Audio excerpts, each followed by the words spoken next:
à tous, merci d'être là pour cet atelier sur quelles stratégies de décarbonation de mon outil industriel par l'intégration des ENR et la récupération de chaleur. Nous avons le plaisir d'avoir un parterre d'experts et d'entreprises régionales qui vont pouvoir étayer le sujet.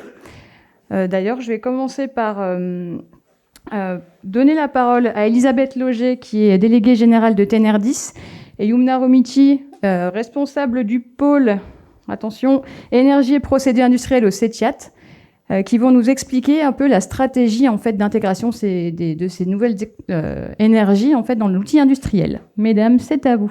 Merci Aline. Bonjour. Donc voilà, je suis Elisabeth Loger, je suis déléguée de Tenerdis, qui est un pôle de compétitivité sur la transition énergétique, voilà, qui est un pôle régional pour accompagner les entreprises et le tissu, je dirais, des acteurs qui permettent d'apporter justement toutes les solutions en particulier innovantes au service de la transition énergétique et de la décarbonation. Alors, on a un sujet aujourd'hui qui est celui de l'industrie, donc je vais partager avec Yumna qui est à côté de moi du CETIA. Et puis, je pense que surtout après, on aura le plaisir d'avoir des acteurs qui eux-mêmes font ce genre de solutions, donc et mettent en œuvre ces solutions. Donc, c'est tout l'intérêt de continuer. Alors, je vais appuyer sur le bouton, c'est celui-ci, voilà. Alors, donc finalement, comment aujourd'hui se passe et se mobilisent aujourd'hui les acteurs autour d'une stratégie de décarbonation dans un enjeu industriel. J'aurais tendance à dire qu'aujourd'hui, on a un nombre de facteurs qui sont finalement conjoncturels et très coïncidents et qui font qu'aujourd'hui, on a toutes les clés pour vraiment engager des stratégies assez gagnantes. Alors le premier poids qui est important, ce sont des enjeux externes, puisque aujourd'hui, de plus en plus, des clients des entreprises industrielles commencent à revendiquer ou demandent des informations sur les processus ou les actions mises en place par les entreprises pour justement décarboner et pour améliorer leur bilan énergétique. On a cette réglementation qui est en train d'être de plus en plus prégnante aussi sous le poids de l'Europe. Et puis, globalement, les territoires aussi s'engagent dans cette démarche. L'autre point qui a aussi, qui est important, c'est qu'on a aussi des tensions sur les ressources. Hein, et on voit la difficulté qu'on a en ce moment sur l'énergie. Et ça, c'est quelque chose qui va être aussi structurel. Donc, il faut aussi qu'on ait ce paramètre-là en compte. Et puis, en même temps, on a des acteurs qui, aujourd'hui, adhèrent à l'histoire et adhèrent les collectivités, donc je le disais, mais aussi les salariés et les personnes, en fait, individuellement, qui veulent se mobiliser autour de ces sujets de décarbonation. Et puis ensuite, on a aussi des opportunités techniques. C'est-à-dire qu'aujourd'hui, on a de plus en plus de filières qui sont compétitives et qui ont besoin aussi d'avoir des débouchés pour ces technologies. On a la capacité d'avoir donc des énergies renouvelables qui sont accessibles. Et on a aussi tout ce qui est utilisation du numérique qui permet finalement d'amplifier la performance des solutions qu'on met en place. Donc avec tout cela, finalement, le constat que l'on fait, c'est que de plus en plus d'entreprises passent d'un statut d'attentiste, on va dire, ou en tout cas d'observateur, à un statut d'acteur qui s'engage. D'abord aussi pour des logiques d'optimisation de coûts d'exploitation, pour des différenciations concurrentielles aussi à travers cette pratique, on va dire, de décarbonation. Des enjeux qui touchent aussi à la politique de l'entreprise, qui permettent aussi finalement de donner de l'attractivité pour les emplois. C'est un sujet qu'on va pas ouvrir aujourd'hui, mais quelque part, les populations de jeunes aujourd'hui sont attentifs à l'engagement des entreprises et des industries en particulier sur ces domaines de la décarbonation et de la transition énergétique. Donc finalement, quelques leviers à soulever, l'efficacité énergétique, l'intégration des ENR, la récupération de chaleur dont on va parler plus précisément et l'électrification des procédés qui fait l'objet d'un autre atelier. Très rapidement, il faut aussi savoir que c'est soutenu très très largement par l'État. On a ce qu'on appelle les stratégies d'accélération qui vont amener énormément de financement de plusieurs milliards d'euros pour accompagner cette décarbonation. Et je dirais aujourd'hui, maintenant, demain, c'est-à-dire que c'est quelque chose qui est enclenché et sur lequel il y a des financements. Donc, n'hésitez pas à vous dire, c'est pas un problème d'argent. C'est-à-dire que toute entreprise qui souhaite décarboner aujourd'hui son activité a les moyens de trouver des financements. Et on les accompagne là-dessus. Donc, et pour faire finalement le lien avec les ENR et passer ensuite la parole sur la partie chaleur fatale, aujourd'hui, il y a un objectif, si on reste au stade de la région, de croître de plus de 50% la production d'ENR sur le territoire de la région entre 2015 et 2030. Donc il y a un vrai engagement sur la production d'ENR de tous ordres, hein, que ça va de l'hydroélectricité, le solaire thermique, le bois, donc beaucoup d'activités qui sont susceptibles d'être mobilisées. Quand on est dans l'industrie, il faut mettre ça en regard des 3 énergies qui sont utiles à l'industrie. Et aujourd'hui, finalement, on a souvent un mix entre électricité, gaz, chaleur, qui, en fonction des typologies d'activités, sont avec des usages, des mix différents. Donc, chaque entreprise, chaque secteur a le devoir aussi de questionner, finalement, de quelles énergies j'ai besoin, quelles sont les énergies que je peux transformer, et comment ça peut éventuellement impacter mon activité dans le bon sens du terme. Je vais assez rapidement, mais voilà, quelque part, finalement, si on doit être... oui, c'est bon, ça suffit. Au service, comment activer finalement des ENR dans une démarche d'activité industrielle?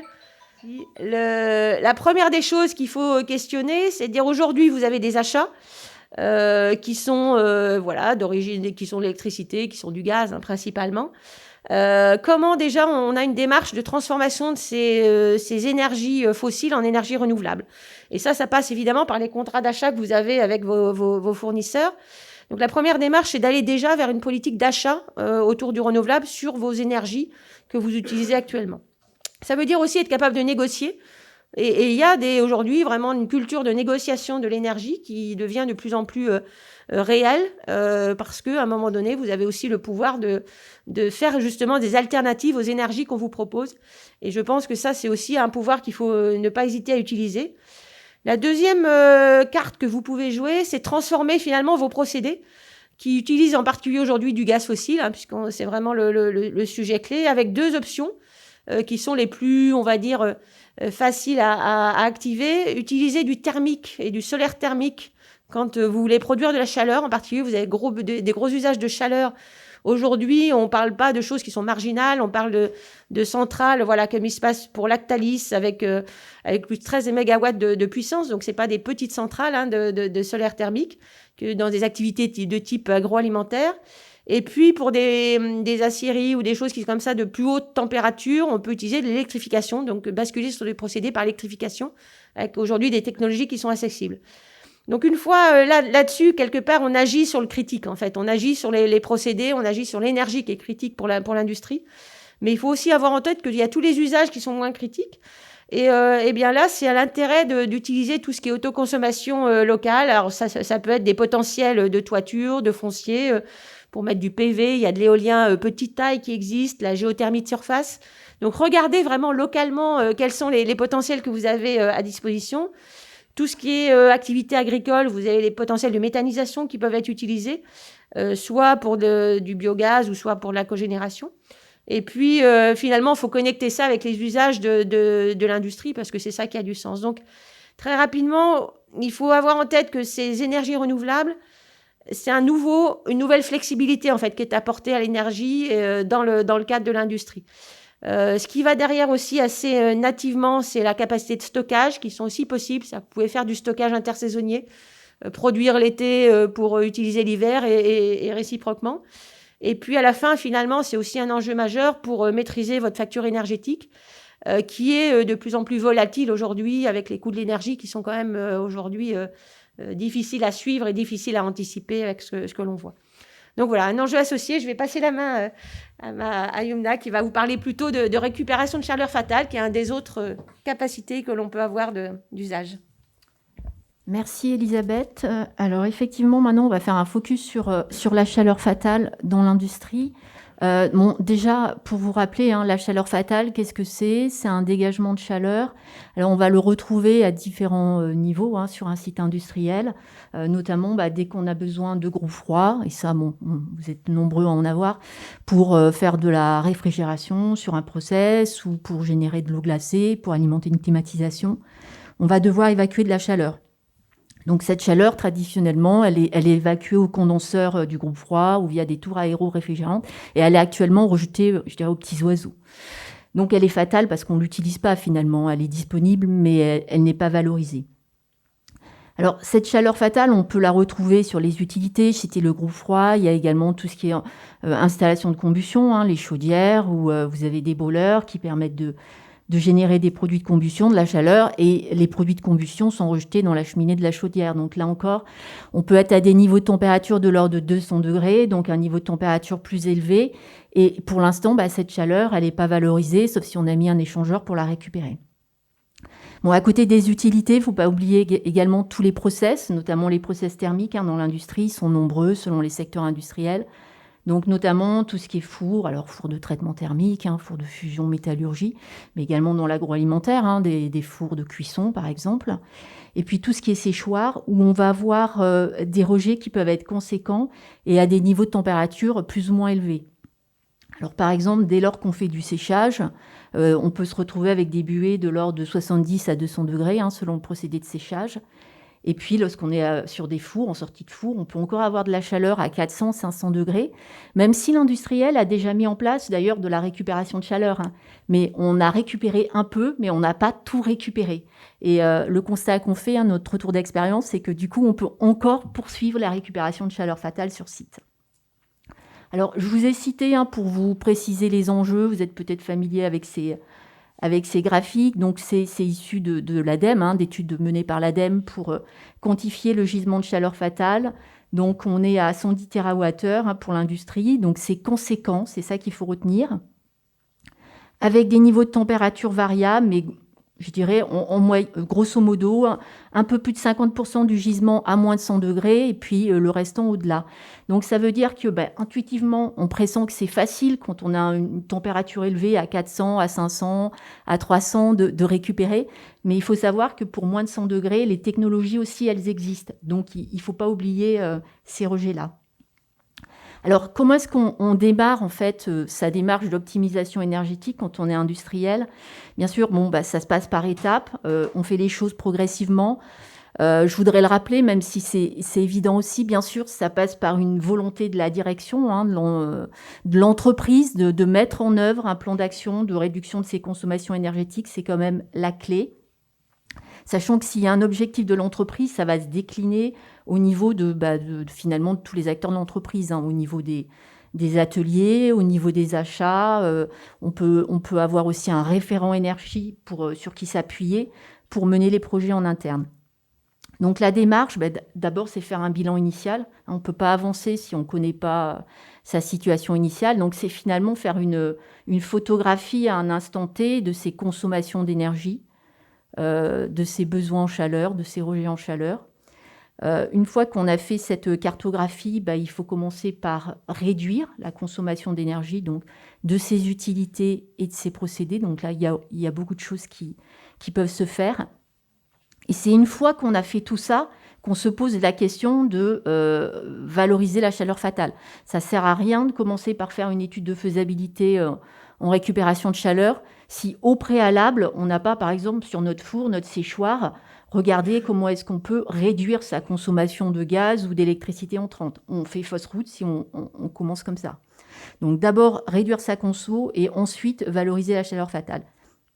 Une fois qu'on a fait ça, bien sûr, on peut aussi se poser la question d'intégrer des énergies alternatives, donc notamment des énergies renouvelables. Donc vraiment, ayez en tête que la première étape, c'est un diagnostic énergie qui pose finalement votre situation et qui va vous aider à comprendre par où commencer. Alors, quand on regarde comment se passe une étude de faisabilité en récupération de chaleur fatale, un peu plus dans le détail, bien sûr, pour déjà savoir quelle quantité de chaleur j'ai à disposition, il faut pouvoir quantifier ce gisement. Donc, c'est sur mes utilités, sur mes procédés, regarder quels sont mes flux. Est-ce que c'est de l'eau que j'ai ? Est-ce que c'est de l'air ? À quel niveau de température ? Je suis en dessous de 100 degrés, je suis à 400 degrés. Est-ce que j'ai un effluent qui est propre ? Est-ce que j'ai un effluent qui est encrassant ? On peut avoir des poussières. Dans l'agroalimentaire, on peut avoir sur des séchoirs de pâtes de la farine, on peut avoir du beurre sur des biscuits, des gâteaux. Donc, en tenir compte, ça va être impactant au final sur les équipements à installer pour traiter cet encrassement, voire on peut avoir aussi un risque de corrosion. Une fois que j'ai identifié l'ensemble de mes rejets sur le site industriel, c'est aussi quantifier où j'ai besoin de chaleur pour pouvoir coupler un rejet à un autre besoin sur le site. Donc là aussi, ça passe tout ça par de la collecte de données, bien sûr, sur la base des données disponibles sur le site, sur la base d'interviews avec les personnes qui sont au poste de travail, avec le référent énergie, avec les responsables de maintenance. Et ça passe également par de la mesure, si besoin, pour pouvoir quantifier ces rejets et ces besoins dans le temps. Et surtout, regarder comment ça évolue. Parce qu'on ne peut pas se contenter d'une valeur ponctuelle. C'est quelles sont les fluctuations, par exemple, de puissance de ces rejets, le mini, le maxi, parce que tout ça va être impactant sur le dimensionnement des équipements. Bon, une fois qu'on a fait tout ça, il y a différentes technologies de valorisation qui existent. Elles sont vraiment nombreuses. Donc, l'auditeur est là pour voir quelle est la solution la plus appropriée en fonction de la situation de l'industriel. Réaliser une étude derrière technico-économique pour notamment quantifier tout ce qui est investissement, donc temps de retour brut sur investissement, puisque c'est quand même des facteurs clés de décision dans l'entreprise. Et puis, s'il y a go pour l'investissement, bien sûr, faut avoir en tête aussi qu'il faut pouvoir suivre la performance énergétique de ce nouvel équipement, de ce nouvel investissement. Et ça passe par l'installation de compteurs pour pouvoir suivre la consommation d'énergie, pouvoir voir quel a été le gain réel, pouvoir identifier aussi comment des modifications de consignes vont impacter sur la consommation d'énergie de l'équipement. Alors, je vous disais, il y a pléthore de technologies à l'échelle d'une industrie. Bon, bien sûr, on peut valoriser en interne. C'est assez facile. S'il y a des besoins en chaleur sur le site, on peut essayer de faire matcher donc, les rejets de chaleur avec ces besoins-là. Des fois, ça ne suffit pas. C'est-à-dire qu'il n'y a pas suffisamment de besoins en chaleur sur le site de l'entreprise pour pouvoir valoriser toute la chaleur fatale disponible. Et là, ce qu'il est possible de faire, c'est à l'échelle du coup d'un territoire, de pouvoir valoriser cette chaleur en externe. Donc là, on est sur la synergie industrielle territoire, et on peut finalement injecter cette chaleur, alors en partie, sur un réseau d'eau collectif qui va alimenter une ville, une collectivité. Donc ça, ce sont des choses qui se développent, qui vont prendre de l'ampleur. Voilà. Et ça peut être une solution si les besoins en interne ne sont pas suffisants pour valoriser toute la chaleur. Alors, je ne vais pas rentrer dans le détail de ce tableau-là. Je l'ai mis uniquement pour vous montrer que finalement, sur un site industriel, quand on a de la chaleur disponible, on peut soit la valoriser donc, sur un autre procédé qui en a besoin, niveau de température un peu plus bas, mais il est possible également de convertir cette chaleur en électricité. Là, les besoins sont nombreux sur site industriel. Il est possible également, il y a des technologies qui permettent de produire de l'air comprimé, d'autres qui permettent de produire du froid. Donc, éventuellement, si les besoins en chaleur ne sont pas suffisants pour valoriser toute la chaleur fatale, ayez en tête qu'il y a d'autres besoins qui peuvent être satisfaits et qu'il y a vraiment de nombreuses technologies disponibles. Alors, au niveau des aides, pour terminer cette présentation, vous avez accès à différentes possibilités d'aide. Bien sûr, il y a le fonds chaleur de l'ADEME, qui existe depuis maintenant très très longtemps, qui vous aide à la fois dans l'étude de faisabilité, donc je dirais la première partie, le diagnostic sur les possibilités de valoriser la chaleur fatale, mais également qui peut vous aider sur l'investissement. Bon, il y a des aides France Relance, je vous ai mis les sites web, n'hésitez pas à aller voir, il y a tout ce qui est dispositif de certificat d'économie d'énergie. Et puis, pour vous aider à vous y retrouver, je vous ai mis également un site web qui a été élaboré par le réseau des centres techniques industriels et qui vous aide à vous retrouver sur les différentes aides possibles selon que vous êtes une PME, un grand groupe, selon votre projet. Donc, n'hésitez pas à vous connecter pour avoir plus d'informations. Bon, enfin, pour terminer cette intervention, vraiment, je voudrais insister sur le fait que les enjeux, ils sont énormes. On se rend compte qu'il y a vraiment un potentiel de chaleur qui est important sur site. Donc après, selon la situation de l'industriel, valorisation en interne, valorisation en externe. Bien sûr, ce qui est important, c'est aussi d'associer toutes ces solutions possibles à des coûts, à des montants d'investissement, à des TRI. Et là, l'audit, l'étude de faisabilité en récupération de chaleur est là pour vous aider à comprendre ce que vous pouvez faire, par quoi commencer en priorité, en fonction de votre situation, bien évidemment, et de vos objectifs. Les technologies, elles sont matures et il y en a même d'autres qui sont en développement. Il y a beaucoup de startups sur ce sujet-là aussi qui préparent le futur. Dans les leviers, il y a différentes choses. Bon, il y a les financements, il y a le fait qu'en tant qu'industriel, pour vous projeter, installer des compteurs pour suivre votre performance énergétique, pour pouvoir suivre des évolutions de vos process, pour pouvoir comparer des performances d'équipement entre eux, en fait, entre elles, hein, sur un même site industriel. Je dirais que nous, le message qu'on fait passer quand on est sur site industriel, c'est penser également à intégrer l'efficacité énergétique en amont, dans le cahier des charges, lorsque vous allez lancer un investissement. C'est pas encore fait, voilà, systématiquement. Bien sûr, ça dépend des situations des industriels, mais vraiment intégrer dès la conception l'efficacité énergétique pour que finalement, vous puissiez faire des gains réels et avancer dans ce domaine-là. Et puis, un levier, on n'en parle pas toujours, mais la maintenance, très important d'impliquer vos équipes de maintenance, parce que finalement, on peut installer un équipement performant, mais si finalement, on ne nettoie pas régulièrement un échangeur, si on n'entretient pas un équipement dans le temps, sa performance, elle va se dégrader, et c'est un petit peu dommage. Donc, en fait, outre l'aspect investissement, technologie performante, il faut avoir en tête après qu'il y a tout l'opérationnel qui compte, qui a du poids, donc bon, la maintenance sur un site industriel et l'entretien des équipements. Voilà. Écoutez, si vous avez des questions, des remarques, des retours d'expérience, la parole est de votre côté. Et Je vais vous faire passer le micro. Je vous précise juste aussi qu'il y a un atelier spécifique sur le financement cet après-midi. Donc j'imagine que vous êtes inscrits. Mais en tout cas, sachez qu'on ira plus loin dans le détail cet après-midi là-dessus. Allez-y. Oui, donc Nicolas Picourt, en charge des énergies renouvelables thermiques à l'Agence régionale de l'énergie Auvergne-Rhône-Alpes. Je voulais effectivement insister sur cet aspect financier je pense que vous allez du coup en parler, sur le tiers financement. Est-ce que ça existe beaucoup dans les énergies renouvelables, le solaire thermique notamment, beaucoup d'opérations se font avec un tiers financement complet, et donc la vente de chaleur à l'industriel, au même titre que pour de la chaleur fatale, on peut aussi trouver des dispositifs de tiers financement où c'est pas l'industriel qui doit investir, mais qui doit vendre sa chaleur et directement récupérer.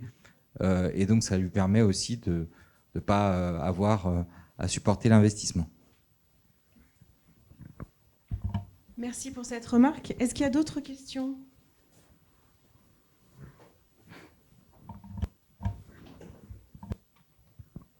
Oui, bonjour à toutes et tous. Olivier Gillet, ADEME Auvergne-Rhône-Alpes, en charge notamment d'énergie en entreprise. Merci Yumna d'avoir bien insisté sur un des premiers points. Le premier point vert, c'est optimiser en amont avant de penser chaleur fatale, énergie renouvelable, pour plusieurs raisons. D'abord parce que c'est vraiment la démarche logique. On peut même parler de sobriété en amont, de re-questionner en fait vos usages et vos besoins, notamment énergétiques. On est presque sur de l'éco-conception, de procédés, d'ateliers, voire d'usines. C'est plus simple quand elles sont neuves, mais ça vaut la peine de s'arrêter un moment, souvent avec un prestataire extérieur qui a la compétence d'expert sur ce sujet-là. Et puis donc l'efficacité en amont, c'est extrêmement important. Ne serait-ce que parce que peut-être qu'en 2022, vous allez investir dans un actif de production d'énergie renouvelable thermique, par exemple, une chaudière bois ou du solaire thermique. Et puis, peut-être qu'en 2023, vous dites « Ah ben tiens, j'ai un peu oublié, je vais vraiment lancer des actions de sobriété, d'efficacité. » Et suite à ces actions, vous allez peut-être économiser 20-25% sur votre chaleur. Et du coup, votre actif que vous avez acheté l'année précédente, il sera moins bien dimensionné, il sera surdimensionné. Et c'est vraiment quelque chose qu'il faut éviter, notamment dans l'énergie renouvelable, d'avoir un surdimensionnement de l'équipement. Donc c'est vraiment la démarche logique, c'est vraiment sobriété, efficacité, et là il y a beaucoup de choses. Récupérer la chaleur fatale puisqu'elle est déjà présente sur votre site, plutôt qu'aller en produire de la nouvelle, c'est bien ce qu'on a dit. Et enfin, évidemment, pour le reste, investir dans l'énergie renouvelable, qu'elle soit thermique ou électrique. Merci beaucoup. D'autres remarques, interventions, questions ? Eh bien, on enchaîne alors. Allez, c'est parti. Écoutez, pour étayer directement les propos de Yumna et de Elisabeth, je vous propose d'avoir un retour d'expérience de toute la démarche d'efficacité énergétique qui a été entreprise depuis 5 ans sur le site de Mastertech, qui fait partie du groupe Schneider en Isère. Donc Cédric Large, directeur de site, je vous laisse du coup nous présenter ce que vous avez mis en place. Bonjour à tous. Donc, merci pour l'introduction. Donc, Cédric Large, je suis directeur d'un site Schneider qui s'appelle Mastertech. Donc, c'est une bonne suite à la manière dont ça a été introduit parce qu'on va retrouver dans ce que je vous présente la démarche qui a été présentée par Elisabeth et par Yumna. Donc simplement, avant de démarrer dans la présentation, on fait partie d'un groupe Schneider, et pour moi c'est assez facile de parler d'efficacité énergétique quand globalement la vocation et la raison d'être du groupe est la gestion de l'énergie, et dont une partie de ses activités est de vendre des solutions pour la gestion d'énergie. Donc je ne suis pas là pour vous faire une démarche commerciale et vous vendre du produit, mais plutôt pour vous montrer comment on a utilisé ces produits au sein de l'entreprise et ce que ça a pu nous apporter. Bon, Schneider Electric, simplement pour retracer le groupe, hein, c'est un groupe qui est présent à travers le monde, qui fait 25 milliards de chiffres d'affaires. On est 130 000 128 500 à travers les différents continents et 15 000 sur la France. Ensuite, si on revient donc sur Mastertech, donc la vocation du site, on fabrique des disjoncteurs, donc des disjoncteurs industriels. Pour faire le parallèle avec ce que vous connaissez en vie privée, c'est ni plus ni moins que la même chose que vous avez dans votre tableau électrique dans votre garage. Même chose, même fonction, protection. La particularité, c'est que là, on est sur des disjoncteurs qu'on va trouver dans des TGBT pour ceux qui connaissent, donc des tableaux généraux basse tension, et qui vont protéger plutôt des intensités qui vont de 640 à 6400 ampères. Donc Mastertech assemble et fabrique ce produit, et la deuxième vocation du site, c'est d'être un site technologique, dans le sens où on a 4 process technologiques différents pour fabriquer les pièces qui composent ce produit-là. Donc on a un secteur de découpe, un secteur de soudure, un secteur de moulage et un secteur de pastillage.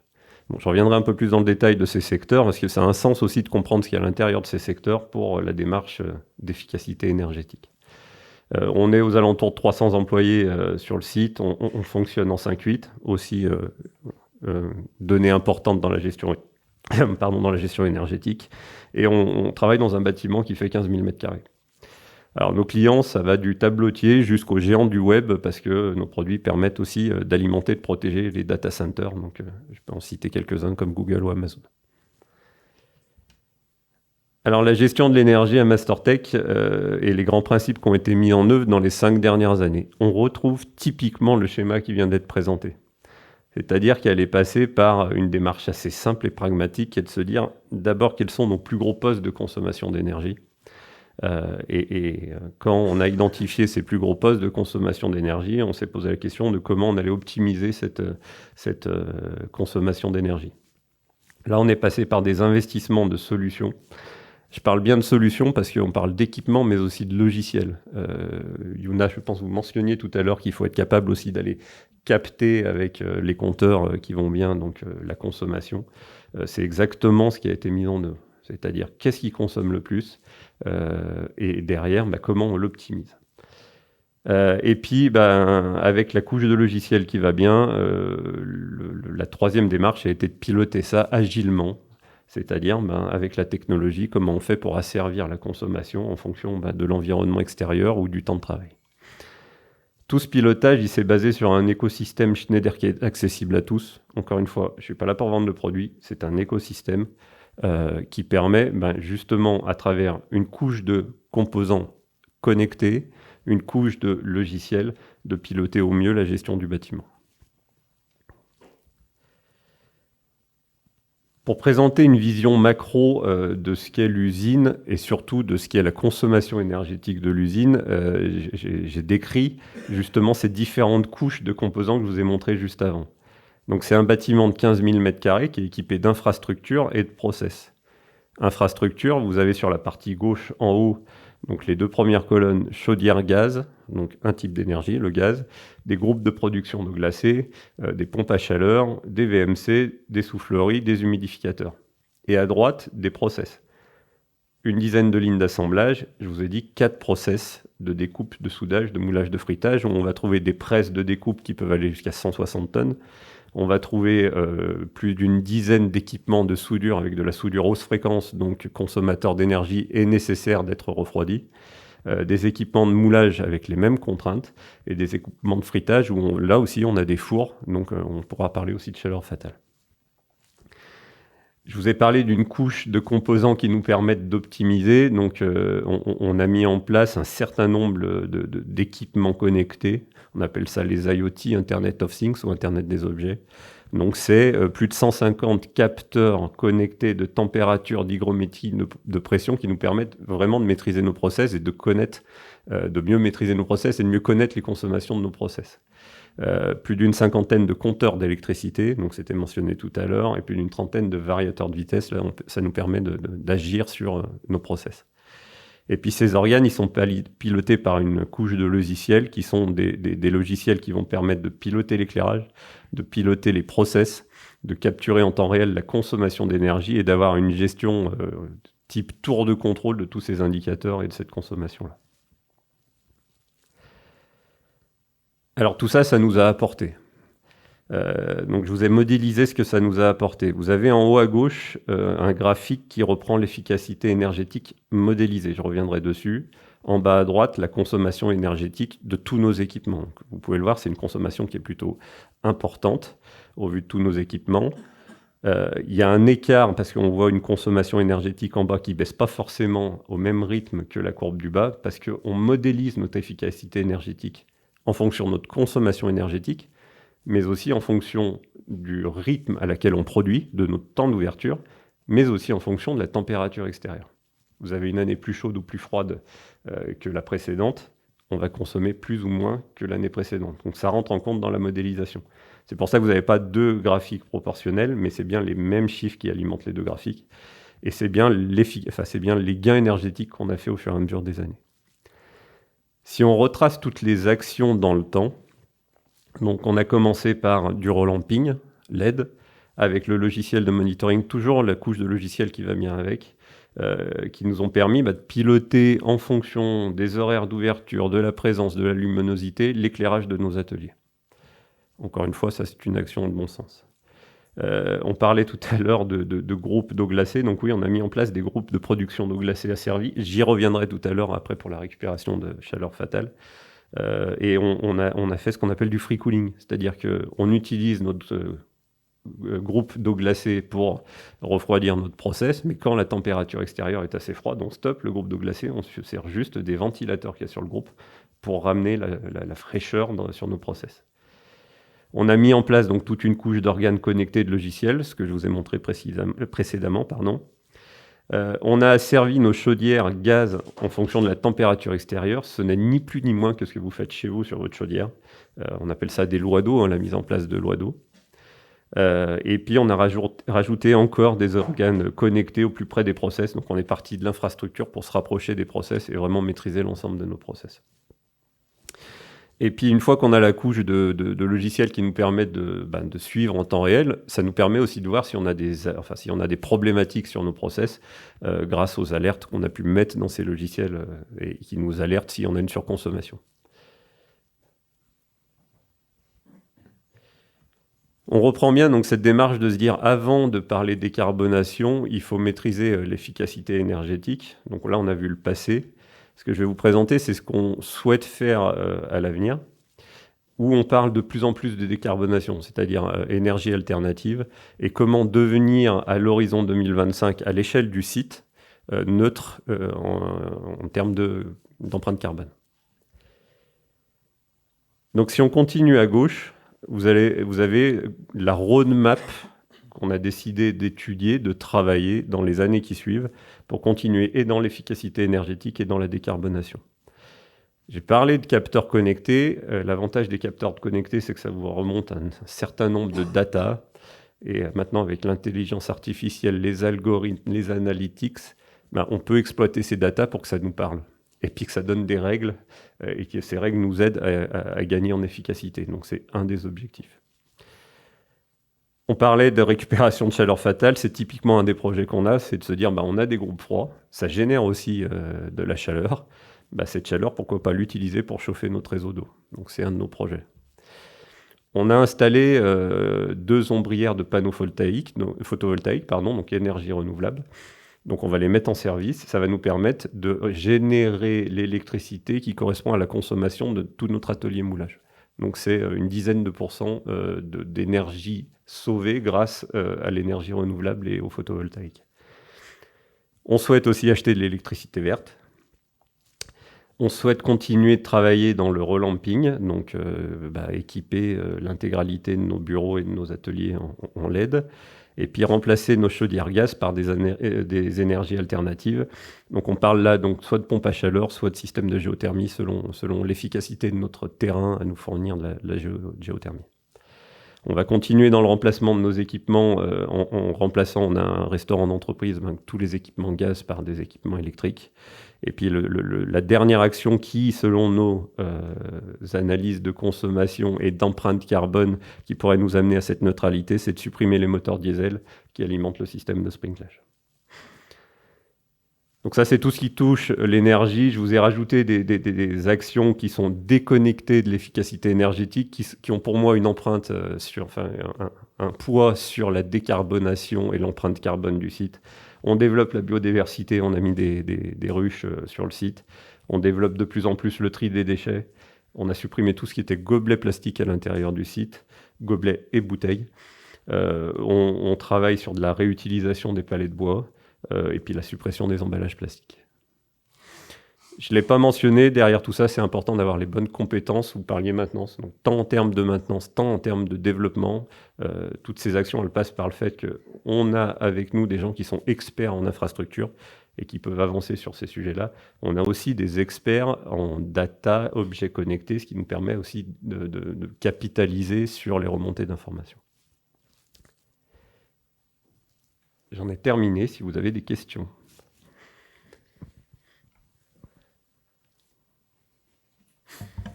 N'hésitez pas, hein, vraiment. J'arrive. Attendez, vous avez le micro. Alors la main était par là. Au sujet de votre projet d'utiliser la géothermie, Ouais. Est-ce que vous avez prévu de faire un forage de reconnaissance ? Oui, ça passera bien sûr par un forage de reconnaissance pour bien voir la capacité. Alors, je ne suis pas un spécialiste, mais voir la capacité à avoir l'énergie du sol pour Donc, c'est chauffer. sur nappe. Ouais. Voilà, donc il faut savoir qu'avec Tenerdis, au Ras-de-Zeu, l'année prochaine, on engage une animation régionale sur la filière géothermie. Donc, on sera content de pouvoir vous accompagner. J'hésiterai pas à fournir vos coordonnées à mon expert.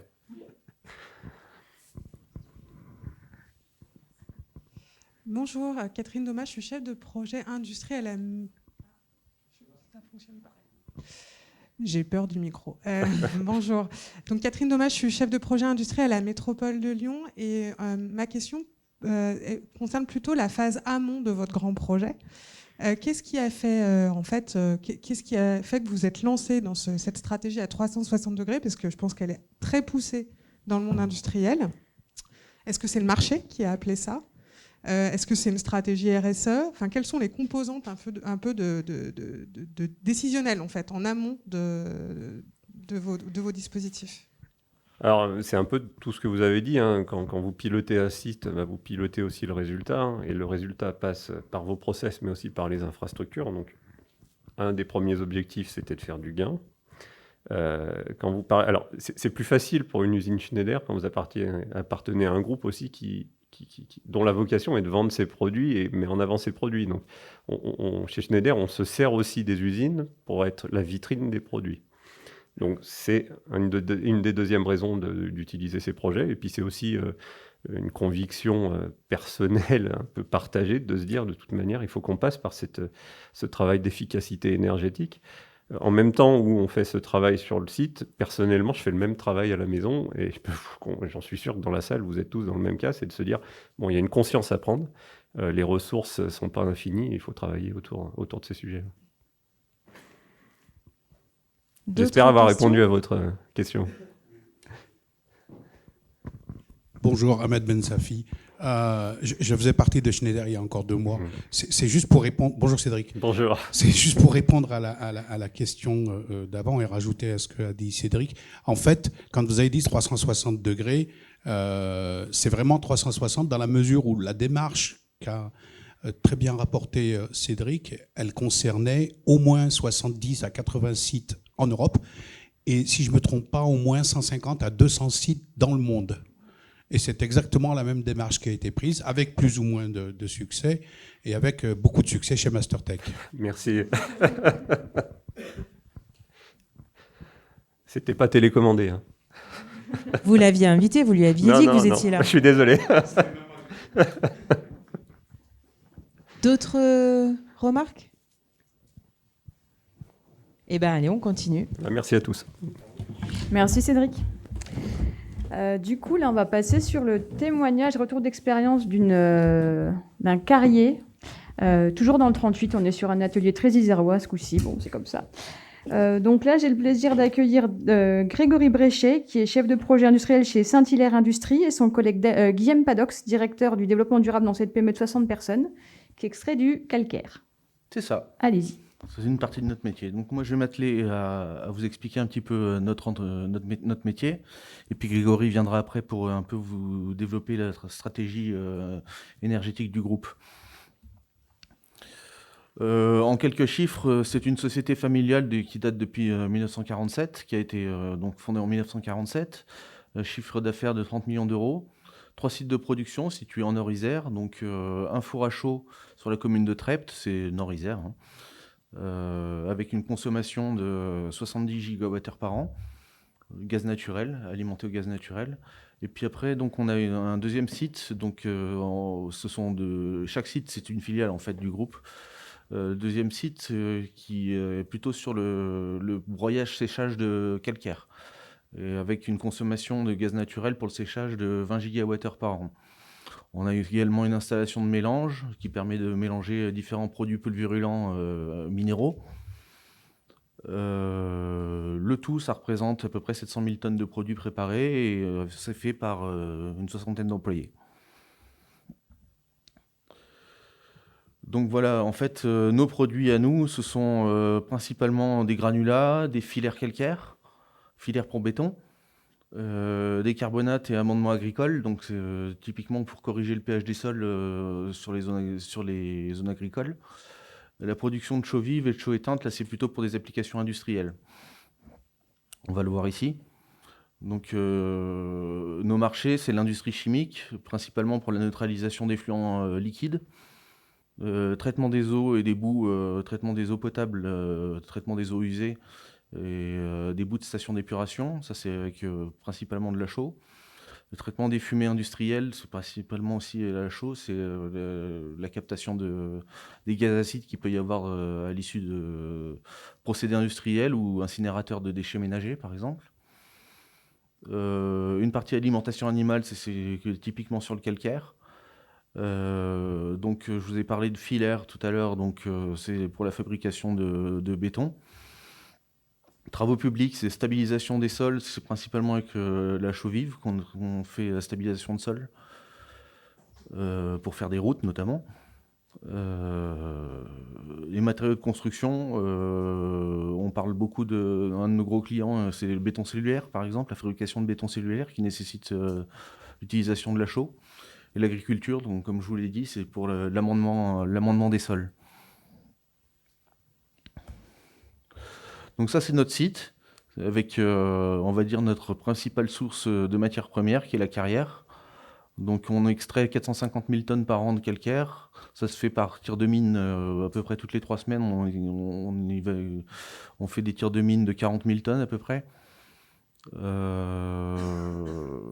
a des réserves pour au moins une 50aine d'années encore. Et donc le calcaire est extrait donc depuis les fronts de taille qui sont ici, ils font 30 mètres de haut, ça correspond on va dire à une certaine qualité de calcaire. Puis après derrière il y a du traitement, donc il y a une usine qui est ici, qui est de l'usine qui s'occupe du traitement du calcaire, et puis il y a une usine qui est un peu plus loin, là-bas derrière, c'est l'usine de chaux. Je vais y revenir en détail. Un peu on va dire le goulot d'étranglement, c'est l'étape de départ chez nous, c'est le concassage primaire. Donc après le tir de mine, on a un 0,500 mm à peu près de pierre. Le tout, c'est de le réduire en fait. Donc c'est le principal. Ici, on a un concasseur primaire qui réduit ça en 0,150 mm. Et ici, une installation de criblage donc sur plusieurs étages et qui permet d'avoir 5 fractions granulométriques différentes. Donc du 6,20, du 0,6 pardon, du 6,20, du 20,60. Ça, c'est principalement des choses qui vont alimenter les installations de broyage séchage de calcaire. Le 60-120, c'est principalement utilisé pour alimenter le four à chaud. Et le 120-150, c'est principalement pour le traitement des effluents acides de l'industrie chimique. Voilà, donc en fait, tout part de là, et puis à partir de cette installation de criblage, on alimente les différentes installations. Soit de séchage de calcaire, soit de four à chaud. Ici, on a l'usine de calcaire, donc avec broyage-séchage. On a, alors les installations, elles portent leur nom, donc elles ont des numéros différents. L'installation 1, qui est avec un broyeur à boulet, un sécheur gaz bien sûr, sélecteur et des silos qui permettent éventuellement de mélanger différents minéraux en amont de l'installation. L'installation 2 ici, qui est également avec un broyeur à boulet et un sécheur, pour la préparation de carbonate industriel et de filaire pour les bétons. L'installation 7 qui est ici, qui est avec un broyeur presse, un sécheur également, sécheur gaz toujours, pour la préparation des amendements agricoles, et l'installation 9 aussi, alors là c'est un autre type de broyeur, c'est un broyeur à marteau birotor, avec un sécheur également, toujours sécheur gaz, sélecteur dynamique et silo de stockage, c'est principalement aussi pour les produits d'amendements agricoles. Voilà, ici c'est juste une image d'un de nos broyeurs à boulet par exemple, ici. Et juste pour vous rappeler, donc l'ensemble des quatre sécheurs gaz qui sont sur nos lignes de broyage séchage, c'est 20 gigawattheures par an de gaz naturel. Donc de l'autre côté de la route, on a notre autre filiale qui s'appelle Européenne des Chaux et Liants, c'est l'usine de Duin. Donc là, c'est la partie fabrication de chaux vives en fait. Donc chaux vive, chaux éteinte, derrière, chaux éteinte, chaux hydratée, peu importe, c'est la même chose. On a un four à chaud qui est ici représenté, c'est une espèce de grosse cocotte minute, où on amène le calcaire à entre 900 et 1000 degrés pour le décarbonater. C'est une technologie qui est, on va dire, reconnue comme la meilleure technique disponible au niveau européen. Donc, qui permet d'avoir un rendement énergétique de 85%. C'est-à-dire qu'on parlait tout à l'heure de chaleur perdue. On est sur des fumées qui sont entre 100 et 150 degrés à la sortie. Donc, ça permet d'avoir le meilleur rendement énergétique possible. C'est difficile d'aller au-delà de ces 85%. Sachant que la perte d'énergie par les fumées, c'est à peu près 10% de l'énergie du four. 10% de perte, quoi, en fait. La consommation, donc, c'est 70 gigawattheures par an. C'est un gros poste d'énergie. Hein. Alors, c'est pas juste l'histoire de chauffer du calcaire qui est importante, mais qu'il y a une enthalpie de décarbonatation qui est importante. Donc, c'est la réaction chimique qui pompe de l'énergie. Le temps de séjour de la pierre, alors c'est purement gravitaire. Hein. Donc, on alimente le four par le haut, par ici. Et puis on extrait par le bas, donc entre le moment où la pierre rentre dans le four et le moment où elle sort sous forme de chaux vive, il se passe 18 heures. Voilà, donc là je vous parlais, c'était une transformation chimique du calcaire, donc c'est le carbonate de calcium, hein, auquel on ajoute de l'énergie, qui devient de la chaux vive et qui émet du CO2. Alors c'est un gros poste d'émission de CO2. En gros, chez nous, une tonne de chaux vive, c'est à peu près une tonne de CO2 qui est émise. Alors, on va dire les 3/4, c'est de la décarbonatation, donc c'est la réaction chimique qui élimine le CO2. Et le dernier quart, c'est la consommation de gaz naturel pour chauffer la matière première. Donc une consommation énergétique qui est un peu moins de 1 kWh par kilo de chaux. Ici, c'est juste une image qui vous permet de montrer notre système de management de la qualité avec ses différents processus. Donc, ce qui nous intéresse le plus, c'est les aspects production Lagagne, donc c'est la partie carbonate de calcium, avec séchage-broyage, et la production d'Huin, qui est la partie fabrication de chaux. Et parmi nos processus aussi, on a le R&D, et dans la R&D, il y a tout ce qui est nouveaux projets. Dans nos nouveaux projets, il y a la maîtrise des process industriels, donc une meilleure maîtrise par notamment beaucoup plus de mesures, et diversification des combustibles, donc ça va être l'objet que Grégory va traiter juste après moi. Et puis on est dans une démarche de certification ISO 50001, donc système de management de l'énergie. Voilà. Tout ce métier, en fait, il y a des contraintes environnementales, et il y a aussi une politique volontaire de protection de l'environnement. Donc, nous sommes déjà une ICPE soumise à autorisation, donc on a déjà un arrêté préfectoral à respecter, que ce soit pour la partie carrière et la partie four à chaud, qui sont deux arrêtés distincts. On a un suivi quotidien de nos nuisances, donc impact sur l'eau. On a des eaux de rejet, c'est principalement des eaux de ruissellement. On n'est pas consommateur d'eau.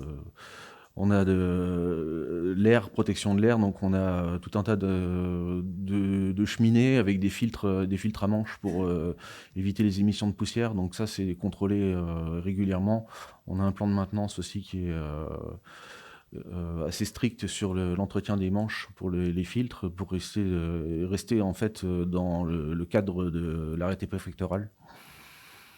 Et puis on travaille beaucoup sur l'aspect sonore et l'aspect visuel.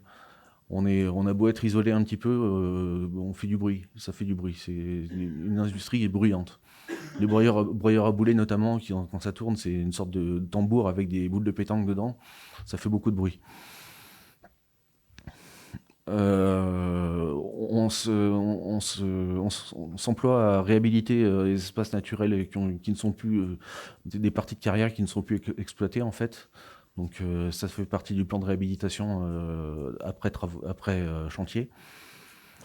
On a pas mal d'investissements importants pour améliorer, réduire nos nuisances. Ça passe. Le plus gros travail en ce moment, c'est le bruit. C'est notre cheval de bataille en 2021. 2022 sera beaucoup plus sur, on va dire, l'aspect visuel et l'impact sur l'eau et l'air. Voilà. Je vais laisser la parole à Grégory maintenant. Donc moi, je vais plus axer sur la partie énergie, décarbonation. Donc nous sommes actuellement en train de mettre en place un système de management de l'énergie ISO 50001, comme l'a dit précédemment Guilhem. Pour arriver à mener à bien cette certification, donc on est accompagné par un cabinet extérieur spécialisé. Et c'est aussi une volonté, une anticipation de la future réglementation européenne sur les usines à chaud qui seront contraintes à audit énergétique. Donc là, on va retrouver après toutes les pistes de progrès qui ont déjà été mises en place sur notre site pour réduire nos émissions de gaz à effet de serre. Donc, tu as parlé du four à chaud de type régénératif, qui fait partie des meilleures techniques disponibles. Le transport de notre matière première, de la pierre, donc par bande transporteuse, afin de supprimer tout ce qui peut être dumper ou engin. Mise en place de chariots élévateurs, chariots électriques. Donc pour supprimer toute la partie moteur thermique. Une optimisation aussi de toute notre partie logistique, afin de diminuer un peu la consommation de carburant de notre logistique. Une décarbonation de nos activités avec une maîtrise accrue de nos process, donc mise en place de variateurs, de plans de comptage, un petit peu tout ce qu'on a déjà évoqué auparavant. Donc pourquoi la décarbonation de nos procédés? Donc avant tout, c'est de réduire notre empreinte carbone. Ça fait partie aussi de la vision politique de l'entreprise, une vision à 2030 qui reprend les directives européennes aussi de réduction de 50% des émissions de CO2. Un autre point aussi, donc l'énergie représente environ 50% du coût de revient de la production de chaux. On a vu les consommations relativement importantes de gaz. Donc notre production de chaux est soumise à ETS, donc le système d'échange des quotas de CO2. On a une comptabilité annuelle de ces quotas de CO2 et une déclaration à transmettre auprès de la DREAL. Après, on a aussi une demande de nos clients. On a parlé de fabrication de béton. Aujourd'hui, on parle de plus en plus de béton bas carbone, de béton vert. Donc, nos produits rentrent en partie dans les composantes des fabrications béton. Donc, voilà, on a une demande accrue de produits très peu carbonés. Et puis aussi, donc, bien sûr, image de marque, communication vis-à-vis de nos clients, collaborateurs et des collectivités. Donc, on a déjà étudié plusieurs pistes de décarbonation. Donc, les biomasses solides, type boîte de démolition, sciure, donc qui nous génèrent des contraintes, parce qu'on a une combustion directe dans nos fours. Donc, une combustion qui serait très difficile à tenir, avec des combustibles qui sont un peu plus irréguliers, enfin moins constants que ne peut l'être le gaz naturel. On est parti aussi sur la piste de l'hydrogène. Donc l'hydrogène aujourd'hui a un pouvoir calorifique trop élevé pour nos procédés, pour nos calcinations. Donc on aurait des flammes trop chaudes et une calcination de nos produits ou un séchage de nos produits trop sévère. Donc on regarde aussi sur de la captation, séquestration et ou valorisation du CO2. Donc ces pistes sont dans les tiroirs. Aujourd'hui, économiquement, au prix du CO2, économiquement pour la société, ce n'est pas viable. Donc voilà, à suivre en fonction de l'évolution. Après, on parlait d'anciennes carrières qui font partie aussi de réhabilitation. Donc, on a des projets d'installation de fermes photovoltaïques sur ces anciennes carrières. Donc, l'idée était avant tout de faire de l'autoconsommation. Donc, ces sites sont trop distants aujourd'hui de nos unités de fabrication. Mais bon, la piste en tout cas du photovoltaïque sur ces anciennes carrières n'est pas à l'arrêt chez nous. Au contraire, ça va être mis en œuvre. Les dossiers vont être déployés sur 2022. Compensation carbone aussi, donc label bas carbone. On est en cours de labellisation sur ce sujet-là. Donc, par la compensation, par des mises en place de nouvelles de biodiversité en relation avec ce qu'on peut retrouver autour de chez nous. Et le dernier point, donc l'utilisation de biométhane avec on est en rapport et contact avancé avec GRT Gaz, donc M. Schmitt qui est aussi en parallèle de l'intervention. Donc le biométhane pour nous, donc l'avantage premier, donc on n'aurait aucune modification de nos procédés. Le biométhane pourrait être installé et utilisé en lieu et place du gaz naturel. Un avantage, donc émission du CO2 potentiellement nul à partir de 2022. Donc ça, toujours pareil dans nos cadres de quotas de CO2. Pas de gestion de sous-produits de combustion. Tout à l'heure, je vous parlais qu'on est en combustion directe, donc pas de cendres, pas de polluants qui pourraient être amenés par différents combustibles. Et un pouvoir calorifique identique au gaz naturel et stable dans le temps. Donc les inconvénients, donc pour arriver à ça, donc c'est l'achat de go durable, de garantie d'origine sur le biométhane. Donc, ce qui va nécessiter un surcoût d'achat par rapport au gaz naturel. Donc, aujourd'hui, qui est de l'ordre de plus 10 euros, donc plus 10, plus 12 euros du mégawatt. Autre point aussi, c'est les volumes en go durable qui aujourd'hui sont limités. Donc, on n'est pas sûr de couvrir toute notre production. Donc, la tendance est que les volumes ont plutôt tendance à vouloir augmenter. Donc, voilà. Mais dans les prochaines années, ça risque d'être un petit peu compliqué. Et qu'on va retrouver ici en inconvénient, donc c'est les émissions de CO2. Donc, aujourd'hui, on a un blocage au niveau du ministère des Transitions écologiques pour la prise en compte au niveau donc, de nos quotas de CO2. Après, je ne sais pas si Julien Schmitt veut rebondir sur la partie émissions de CO2, je ne sais pas. Oui, ce qui est sûr, c'est que quand on n'est pas soumis au système européen de quotas de gaz à effet de serre, si on regarde le biométhane en scope 1, c'est 1 gramme de CO2 par mégawattheure, donc c'est extrêmement faible. Le sujet qui concerne tout particulièrement le groupe Saint-Hilaire et un certain nombre d'industriels en France, c'est quand on est soumis à ce système européen de quotas de gaz à effet de serre. Et là, normalement, un gaz issu de la biomasse a un facteur d'émission qui est nul. C'est pour ça que Grégory Bréchet parlait d'émissions potentiellement nulles. Mais il reste quelques précisions réglementaires que doit apporter le ministère. Et normalement, ça devrait être valide à partir du 1er janvier 2022. Donc, on a bon espoir que ça soit précisé d'ici la fin de l'année. Merci.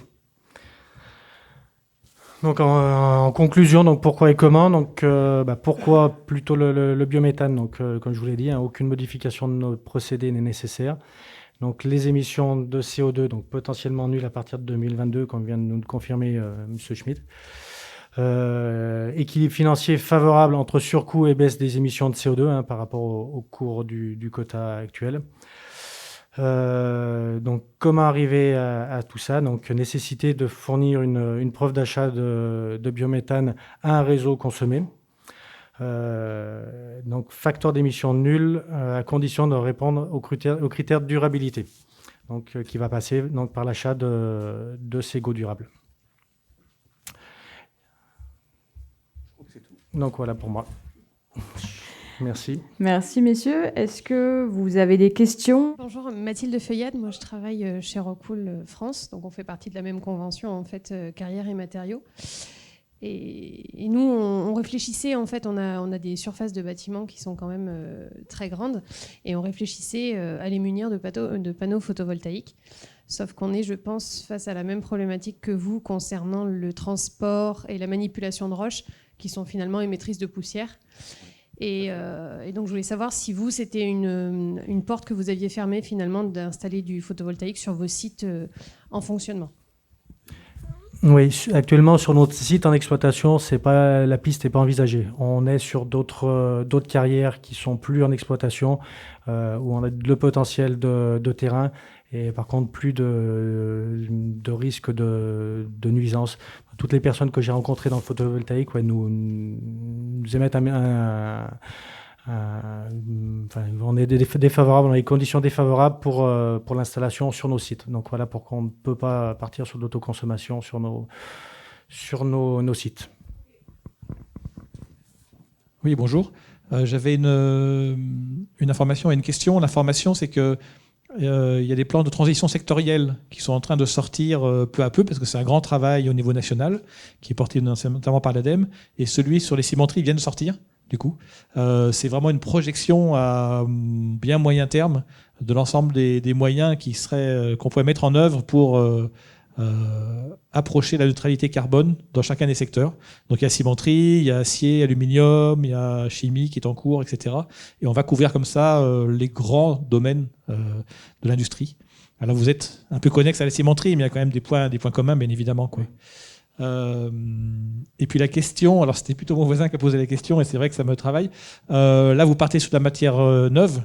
Est-ce que vous avez des connaissances d'autres sites ou des projets pour partir sur une boucle d'économie circulaire à partir de matières recyclées, ou en tout cas qui ne proviennent pas de carrière, même si là c'est votre métier, mais vous dites que vous avez, je ne sais plus, vous avez 50 ans devant vous, mais l'entreprise, elle a déjà plus de 50 ans.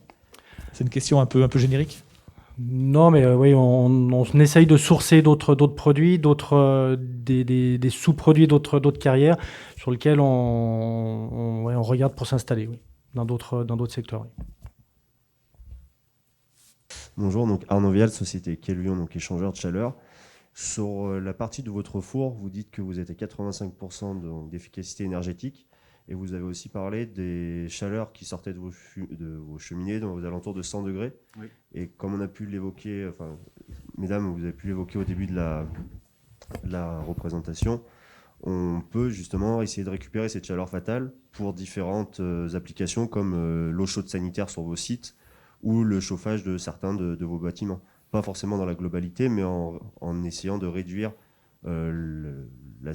l'énergie nécessaire pour chauffer tout un bâtiment. On peut économiser sur l'énergie apportée dans sa globalité. Alors, on a des difficultés en fait, c'est parce que ce qu'il faut qu'on évite, ces fumées passent par un filtre à manche et ces fumées contiennent de la poussière de chaux et il faut qu'à tout prix qu'on soit au-dessus du point de rosée parce que la chaux avec un peu de condensation ça fait du carton-pâte en fait. Donc on est obligé de les maintenir à une certaine température suffisamment élevée. Donc en fait c'est pour ça qu'on ne cherche pas à récupérer encore plus d'énergie. On a besoin de cette énergie-là pour que nos fumées puissent passer par un filtre et puissent être conformes aux valeurs limites d'émission de rejet. Non, il n'y a pas de tour de conditionnement. Non. Toute l'énergie est récupérée dans le four. Oui, oui. On a encore le temps pour une question. Allez-y.